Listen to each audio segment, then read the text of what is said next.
மன தூய்மைக்குங்கிறது, மன தூய்மை வந்து நமக்கு நம்மளுடைய கண்ணை பார்த்து பேசுங்கன்னு சொல்லியிருக்கேன். மன தூய்மை, நீங்கள் எவ்வளோ பெரிய அழகியாக இருந்தாலும் கழுத்துக்கு கீழே பார்க்கணுன்னு இருக்கு. உங்களுடைய அந்த மாதிரி இருந்துச்சுன்னு வச்சுங்களேன், கழுத்துக்கு கீழே எந்த பொம்பளையோடையும் பார்க்காதீங்க, நெஞ்சை பார்க்காதீங்க. அவங்க மன தூய்மையை நாசமாக விடும். நீங்கள் உங்களுடைய பார்வையை தாழ்த்திக்கிறீங்க. நீங்கள் உங்களுடைய பெருவிரலை பார்க்க நடங்க. மன தூய்மைக்கு வந்து வேறு ஒன்றும் இல்லை. நீங்கள் வந்து எப்படின்னா உங்களுடைய பார்வையை கண்ணு தான் உங்களுக்கு நெஞ்சு பண்ணுகிறதுலாம் இல்லைங்க. இந்த கண்ணு பண்ணுற தப்பு தான் அந்த எல்லாத்தையும் நம்மளை கொண்டு இது பண்ணுறது. இந்த பார்வையில் படுறோம் பார்த்தீங்களா, அதனால் பார்வைக்கு தான் ரொம்ப முக்கியத்துவம் கொடுத்தது. நீங்கள் வந்து பார்வையை தாழ்த்திக்கிடுங்க. உங்களுடைய அதாவது நேர் பார்வை, நடக்கும்போது நேர் பார்வை, குறுக்க போவீங்க பண்ணாங்க. நமக்கு வந்து அதிசயம் இருக்குது. ஒரு பொண்ணுங்களை பார்த்தீங்கன்னாக்கா அடுத்த பார்வை மறுபடியும் அவளை பார்க்காதீங்கன்னு இருக்குல்ல, அந்த அதிசயம் நீங்கள் தெரிஞ்சுக்கிட்டீங்க. அது எதுக்காக?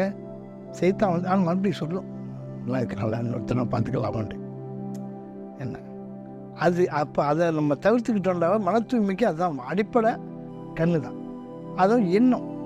நீங்கள் ஒரு எண்ணம் வந்து நமக்கு வந்து எண்ணத்தை மாதிரி ஒரு கெட்டதும் கிடையாது. இப்போ நீங்கள் வந்து ஒரு பண்ணுறீங்க, நம்ம நாளைக்கு அதை போய் இது பண்ணணும், அது பண்ணணும், அங்கே பண்ணணும், அது பண்ணணும், திட்டம் போடுறது. நல்லதும் திட்டம் போடுறோம், கெட்டதையும் திட்டம் போடுறோம். அப்புறம் கெட்டதை திட்டம் போட்டுட்டு அப்போ வந்து கெட்டதை திட்டம் போட்டுட்டு அதை செஞ்சீங்கன்னாக்கா 10 மடங்கு தண்டனை வந்துது. கெட்டதை திட்டம் போட்டுட்டு திடீர்னு வானப்பா, இது அல்லா அதுக்கு தண்டனை கொடுப்பான், நீ வானா அப்படியே அதை தடுத்துக்கிட்டீங்கண்டா திட்டம் போட்டதும் போயிடும். உங்களுக்கு அதை தடுத்துக்கிட்டது அல்லாவுடைய அச்சத்தால் நீங்கள் தடுத்துக்கிட்டீங்கிறது இது எங்களுக்கு சொல்லி கொடுத்த செய்தியில் முக்கியமான செய்தி.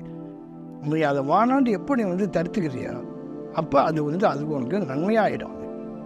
அந்த செயலை செய்யாமல் தடுத்து நிப்பாட்டிக்கிட்டது ஒரு நன்மையாகிடும்னு சொல்லியிருக்கு. மன தூய்மைக்கு வந்து இதை விட வேறு ஒன்றும் இதில்லை. உங்களுக்கு மனசில் அதாவது நல்ல எண்ணங்களை ஓட விடுங்க. மன தூய்மைக்கு அதான். கெட்ட எண்ணங்களை வரும்போது அதை தவிர்த்துக்கிடுங்க. கெட்ட எண்ணம் வரும்போது பொதுவாக உங்களுக்கு வந்து இரவில் தூக்கம் வராமல் இருக்குதுன்னு வச்சுங்களேன், ஏதோ ஒரு காரணத்தினால, கவலையிலையோ இல்லையோ ரொம்ப நேரம் தோணுதுனால, அப்போ என்ன பண்ணணுன்னாக்கா உங்களுக்கு நல்ல பழக்கப்பட்ட ஒரு தெருவை எடுத்துக்கிடுங்க. நீங்கள் படுத்துக்கிட்டு அந்த தெருவில் ஒரு பக்கமாக பார்த்துக்கிட்டே போகிற மாதிரி, நடந்து போகிற மாதிரி ஒரு கற்பனை. ஒரு சின்ன தெருவாக்கிது, இதே காமாட்டு தெருவாக இருக்கட்டும், இந்த இப்படியே போய் போங்க. அதுக்கப்புறம் திருப்பி அந்த பக்கமாக வந்து இந்த பக்கத்தை பார்த்துக்கிட்டு வாங்க. நீங்கள் கிளம்ப ஆரம்பித்த இடத்துக்கு வர மாட்டேங்க தூங்க. ஒரு 3 நிமிஷம் 4 நிமிஷம் தான் வந்துட்டுங்க. அப்படி இல்லை, இன்னொன்று நீங்கள் செய்யலாம். இது அதை விட இது இன்னொரு பயிற்சி, அதில் ஒரு பலனும் இருக்குது.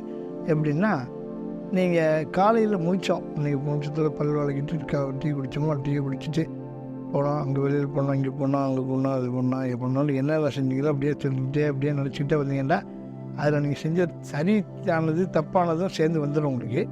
அடுத்தபடியாக வந்து அந்த பகல் வரத்துக்குள்ளே செய்யணும். பகல் வர்றதுக்குனாக்கா நீங்கள் 9 மணிலேருந்து 3 மணி நேரத்துக்கு மூச்சு கட்டிக்கிறதாக்கா இல்லை. நீங்கள் எங்கேருந்து பல் வளர்க்குறது சொன்னதோடு முடிஞ்சு போயிடும். அது பல் வளர்க்குறது ஒரு 5 நிமிஷங்க, அது ஒரு 2 செகண்டில் முடிஞ்சு போயிடும், 3 செகண்டில் போயிடும். அது மாதிரி டிஃபன் பண்ணோம், நம்ம வெளியில் போனோம், நம்ம இவர் சதித்தோம், அங்கே போனோம், பேங்க்குக்கு போனோம், அதில் கடத்தலுக்கு போனோம், கறி வாங்கினோம், மசாலா வாங்கினோம், கொண்டாட்டியோட பேசிக்கிட்டு பிள்ளையோட பேசிக்கிட்டு ஸ்கூலில் போய் பிள்ளைய விட்டோம், மத்தியானம் சாப்பாடு கொடுத்தோம், கூப்பிட்டு வந்தோம், இப்படியே அவ்வளோதான், தூங்கிடுவோம். இது ஒரு பயிற்சி. 2 நிமிஷம் தூங்கினாலும் ஃப்ரெஷ்ஷாக எழுந்திரிக்கலாம். அதுக்கு மாதிரி சொல்லி கொடுத்துக்கிறாங்க. அதாவது கண் அப்படியே பொத்திக்கிட்டு உங்கள் கண் உள்ளக்க கண்ணை நீங்கள் பார்க்கணும். கண்ணை மூடிக்கிட்டீங்கன்னு வச்சுங்களேன், கண்ணை மூடிக்கிட்டு உங்கள் கண்ணை முடிய நீங்கள் பார்க்க ட்ரை பண்ணுங்க. கண்ணில் புத்துனா உங்கள் கண்ணை மூடி உங்களுக்கு தெரியாது, எப்படி தெரியும்னு நினைப்பீங்க. நீங்கள் ட்ரை பண்ணுங்க, பார்ப்பீங்க. உங்கள் கண்ணு மூடி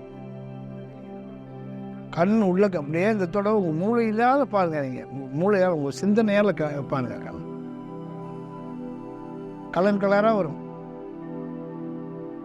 அது உங்களுக்கு அது மாதிரி உங்களுக்கு டக்குன்னு வரலைன்னா நீங்கள் இப்படி படுக்கிறீங்களா பெட்டில், நேராக உங்களுக்கு கால் பக்கத்தில் ஒரு நல்ல ஒரு பவரான லைட்டை ஒன்று போட்டு பெட் சுவிட்ச் வச்சு நல்லா அந்த லைட்டை பாருங்கள். பார்த்துக்கிட்டே இருந்துட்டு டக்குன்னு சுவிட்சை அமைத்துட்டு அப்படியே என்ன மாதிரியான ஓடுது, என்னென்ன டிசைன் ஓடு இன்னும் பொத்திப்பீங்க, உங்களுக்கு படம் ஓடிங்க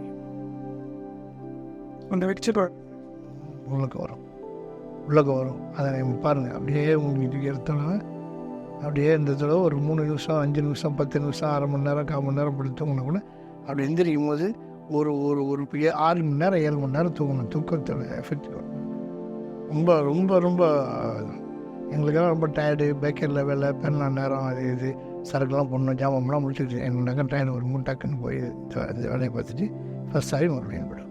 குளிச்சுட்டு வந்த மாதிரி. அதாவது மனுஷன் அஜித் சொன்னது என்ன தெரியுமா, வாழணும்டா, லைட்டு வாழணும்டா. வாழ்கிறதுக்கு தான்டா நம்ம பிறந்தோம். அதனால் வாழ்கிறதுக்கு என்னென்ன தேவையா இல்லை.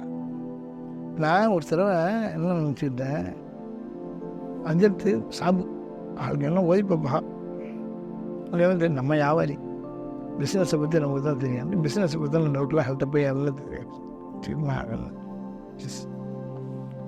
நம்ம வியாபாரி, நம்ம வாப்பா வியாபாரி, நம்ம பாட்டலாம் வியாபாரி, நம்ம புட்டலாம் வியாபாரி, இல்லை பரம்பரை நம்ம சில்ஸில் எடுத்துக்கிட்டால் அவ்வளோ பேர் வியாபாரி. ஒருத்தன் வந்து வயிறு வியாபாரம் பண்ணிக்கிறா, ஒருத்தன் முள்ளைகளை வச்சுக்கிறா, ஒருத்தன் வந்து பல புடவை கூட வச்சுக்கிறா, ஒருத்தன் இந்த மாதிரி நம்ம வியாபாரியோட பரம்பரை நம்ம வியாபாரி உண்டு. அவன் பார்த்தா நம்ம வியாபாரம் பண்ணோங்கிற மாதிரி இருக்கு அஜித் பேசுனதை பார்த்தா. அதாவது ஒரு வியாபார சம்பந்தமாக ஒரு 1/2% கூட எனக்கு தெரியாது சொன்னதை வச்சு பார்த்தா.